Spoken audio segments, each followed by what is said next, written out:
I talk a lot on this account about both Ted Cord and Jaime Reyes, but there is one Blue Beetle I constantly forget to talk about. So let's look at the origin of Dan Garrett, aka the original Blue Beetle. Now, Dan Garrett was originally published in Fox Comics in 1939.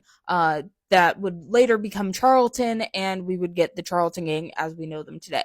Although technically before that, the Blue Beetle was originally a newspaper strip comic, with some art that is allegedly done by Jack Kirby, but we can't tell because all of the artists use the pseudonym Charles Nicholas, so it's really up to debate. However, we did not know about Dan or his origin until Blue Beetle issue 1 in 1939, where he apparently came by FedEx to his parents' house. And I will say I do like the snappier feel of older comics because they just get straight to the point.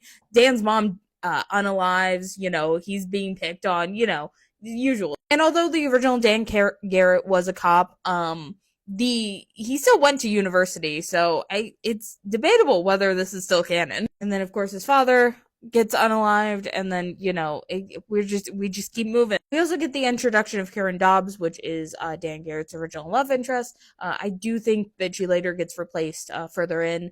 We also get the fact that Dan Garrett as Blue Beetle just breaks into police evidence room. Like, I'm sorry, but he is just the funniest Blue Beetle. I mean, like, look at him hanging here. He's just dropping. Like, all the comics follow the same basic format. Dan sees that something's wrong happening as a police chief. He decides not to do anything as a police chief and instead decides to track down the bad guys as a Blue Beetle. And before he shows up, the Blue Beetle symbol, or Kajida probably nowadays, appears to notice, get them to be scared, I guess. And that's just how the vast majority of Blue Beetle comics go. Like, I could get into the exploding gorillas, but I want to make that its own video because it's just so funny. But yeah, no, he just ends up punching people. And he commits at least like 7 different murders. It's not that good of a cop either. What is wrong with him? Although sometimes just due to the hilarity of the earlier Fox comics, I do like him better than Ted. I definitely recommend checking out the Blue Beetle comics, especially if you can buy the compendiums.